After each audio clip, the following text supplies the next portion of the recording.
All right, guys, I'm back for another one. Forgive me on my voice. It's a little harsh right now. It's probably going to take a couple days to clear up. It's at my son's baseball playoff game yesterday, so needless to say, I might have gotten a little excited.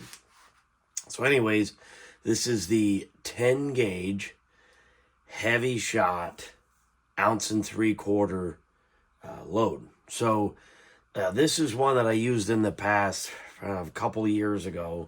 It's not actually identical. This one I think is slightly better, but I had 2 pounds of Hevi-Shot. I had bought real cheap years ago, had a load, made it, shot the box of shells or whatever that I made. Never really thought I'd use Hevi-Shot again. Now, I was at a gun show recently, and it didn't come in this container, but, I bought, it was about 5¼ pounds of Hevi-Shot. I think I paid $5 for that. And then he also had 10 pounds of hard nickel-plated lead fours. Now, probably won't use those lead fours for a lot of stuff, but for $5, I'm buying them. So this stuff, I think, runs you in the, I think it's like 20 to 24 bucks a pound range. Now, these are what the pellets look like. Keep in mind, it is Hevi-Shot. He sold them to me as 4s, but if you go through them, I would say that it's probably a combination of 3s and 4s with a couple 5s or maybe even 2s mixed in. Did he maybe add a bunch into one? I can't confirm or deny, but I will tell you, he's an older gentleman, had it for a really long time, so I suspect he bought it a long time ago. And Hevi-Shot has gotten better at making pellets round today. They're still not perfect, but they got better. So my guess is he probably just bought it a long time ago, maybe had some ideas about reloading and just never did it. So this is actually a load out of a book. There are no substitutions. So number one component you're going to need is Federal 209As. I'd be comfortable substituting a Magnum primer or something else. I'm sure somebody will have to send a load out for testing, even though this one is really only supposed to be running 10,000 PSI. The next thing you're going to need is Remington hulls, okay? I know these are getting harder to find for some of you guys. When they come back in stock, if I can give you any advice, don't buy a bag or 2 or 3, okay? Buy a crap ton. Do what I did. I got a tote full of them over there. I won't need to worry about these things till I'm 50 years old. And I suggest you guys do that to any of those harder to find hulls, the 28 gauges, 410, whatever. Buy more than you need, and then have it, right? You may want to trim these hulls, okay? So the original Remington hulls from, if you go back the 80s, 90s, a lot of the stuff that I had been reloading time and time again and using during hunting season, they usually run right at the money at 3.5. These newer ones, so this is out of a fresh bag, all right? They're running 353, 354, kind of give or take, right? I'm trimming them to, I'm getting 348 on some, 349. I'm using a trim doctor, so this one I might not have trimmed yet, so I'm going to stick that one to the side. Thank God I looked at it. So really, that would be perfect. You could do that every time. That'd be better. Right around 3.5 inches is really where you want them. You don't have to do that, but in my case, I like taking that roughly 30 thousandths off. So that's roughly what I'm taking off. Okay, just about 30 thousandths, 40 thousandths. Now, I'm also skiving, right? I'm skiving the tops of my hulls. Okay, I'm making it a little bit thinner. I'm not taking a lot off. and I'm helping the crimp to close up and obviously be more uniform upon crimping. So, this is what you can expect if you're following what I'm doing here. You don't have to do it the way I'm doing it, okay? But I'm also running mine in an auto loader. So keep that in mind. A little bit extra length can sometimes be an issue. So, after that, you're going to need TPS 1035 watts, all right? I think those are almost always available, so you're good to go. So, the recipe calls for a 1/4 inch felt and 1/8 inch. I always cut my 1/4 inch in half, saves me money. In my case, I'm running 2 of the 1/4 inch felts because this shot's a little bit smaller. So I would imagine when this recipe was made, they might have been using 2s or 1s or Bs or something like that. So you just may have to adjust your felt cushion a little bit.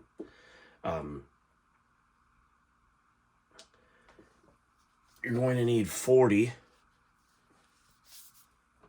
of this. Okay, this is an older bottle.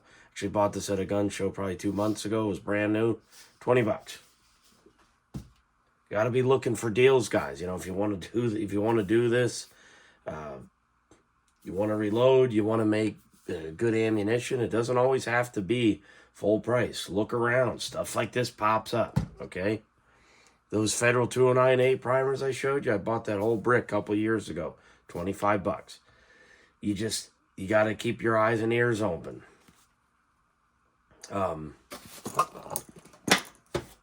Last thing that you're going to need after the 1 3/4 of Hevi-Shot of your choice, you could use 11 gram of CC. You could use 12, 13 gram of CC for this load. You'll be okay. You may just have to slightly adjust felt cushion. If you use 13 gram of CC, you might need, the 1/2 inch for 100%. And then if you use 12, like me, half, maybe 3/8 of an inch of felt, So just plan accordingly. And then recipe calls for 20 grains of BP Mix 47. You don't have to run buffer. I got this once again in a gun show. I think I paid $1. That's obviously an old bottle. Very old. I don't know how old. I'm guessing 70s, 80s, 90s. Who knows? The last thing you're going to want is some overshot cards. Okay? Got this as part of a reloading deal. Sold the rest of it. Kept the money. And then kept some of the components. Got a whole bunch of wads, overshot cards, and whatnot. Literally paid nothing for it. Paid me to have those. So, like I said, keep your eyes out for components. All right, so let's get to making the load. All right, guys, so I'm loading this on a press most of you have seen. I haven't run the mech for probably 4 or 5 years at this point. So this is an old Ponzus Warren. It's technically a 375. It's from the 70, 76, 77, I believe. I got it as new old stock. It's considered a Magnomatic 10. So, I mean, it is, for all intents and purposes, it is a 375. So, pretty manual machine. Isn't for speed, so to speak, but it does make a hell of a shell. So, a Federal 209A.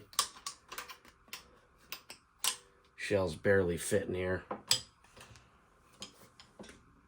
All right, load up the shell.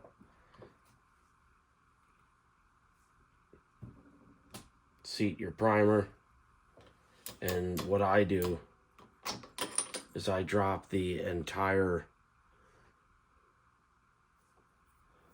die out with the shell in it, and I keep loading right through the die. So I've got my hull. It's primed with a Federal 209A. And I've got 40 grains of the good stuff.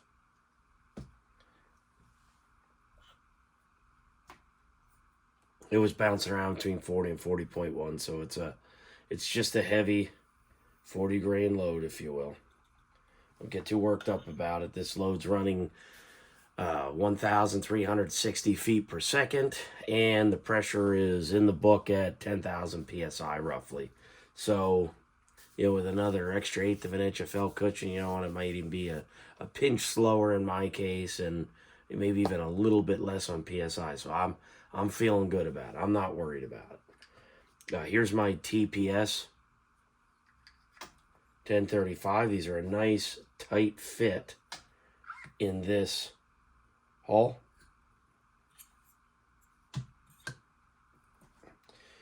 Make sure you seat it good. You can always put this back in the machine and try to seat it yourself, but I don't know why you wouldn't. Okay, and I'm using one of these from Precision Reloading. It's a wad seater, if you will. Just take your 1/2 inch of 12 gauge felt cushion. Do these in a row.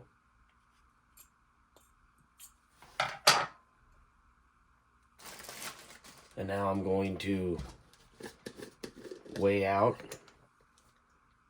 1 3/4 ounces of Hevi-Shot, which is roughly 766 grains. So this isn't the prettiest shot in the world, but that's all right. It kills ducks just good. I had one of the best hunts that I had ever had with my 20 gauge this last duck season and early season with wood ducks. I had made some damn impressive shots with number 6 Hevi-Shot. It's absolutely devastating. So this should be phenomenal for large ducks and Canada geese, I would say, inside of 50 yards. I would sure think so. And with them messing with our bag limits here in Pennsylvania and, giving us reduced times to hunt Canada geese, and then they lower our bag limit to 1 bird, you know what? This load is going to be perfect because, unfortunately, as much as I love, getting into geese, calling them in, decoying and shooting them, there's just going to be less of that this year. So this will be even better for big ducks. Give me a little bit extra range too. And you know what? At $5 for 5 1/4 pounds a shot, I think that price is just right. All right, so let's load my one grain heavy of shot. And I'll show you guys. This is right up to the top, so I got it just right. Like I said, if you're running 2s or something like that, you may have to reduce your felt cushion. So just keep that in mind. I'm also using Precision Reloading felt cushion, which tends to give a little bit more. Now, for 20 grains of Mix 47, I'm using a 3.4 cc scoop.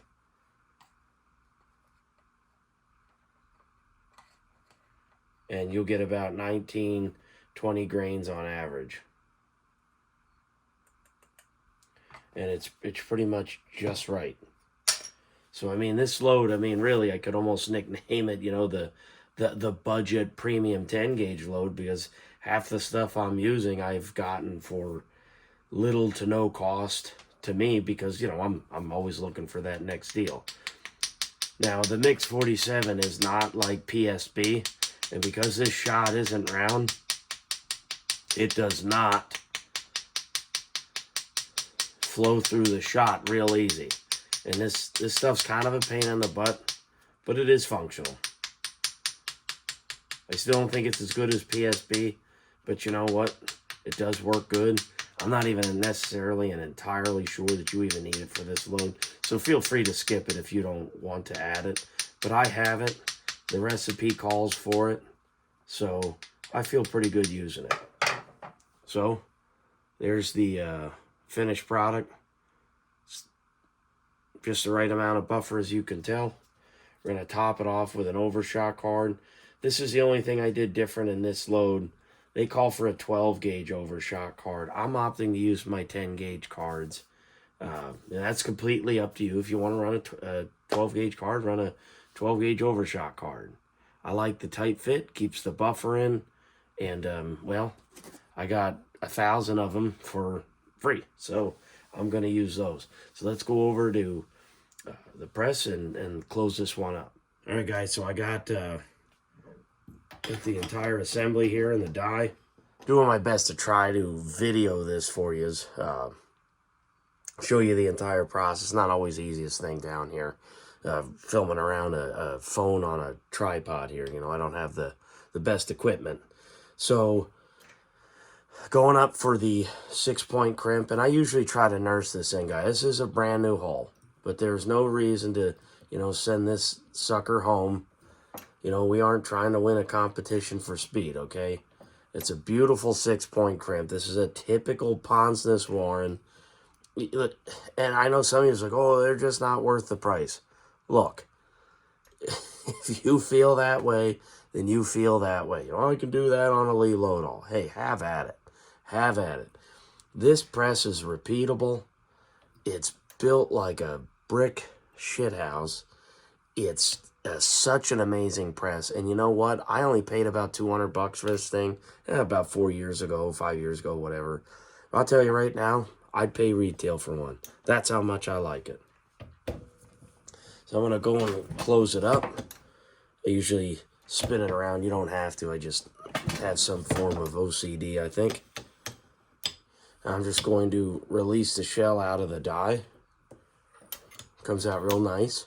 Okay. And then that is the finished product. Now that's just going to be a square end, which will probably feed most guns, right? It's a beautiful shell. It is an absolute beautiful shell without spending Italian tooling money, okay? So this press is equipped with a taper die. Feel free to run this through a gape or OMV or something of that nature if you want to put a little bit of a taper on it.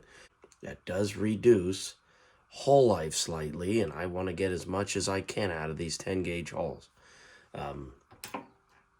So I'm using this, and this will also close up that tiny little pinhole you have. You can set the depth of the taper, but I have a good feel for it now. And I'll show you guys the finished product. Tell me that is not one hell of a shell. How many factory loads you get that look that nice? Let's face it, not many. That is one beautiful shell. All right, guys, so I'm closing out the 10 gauge 1.75 ounce Hevi-Shot load.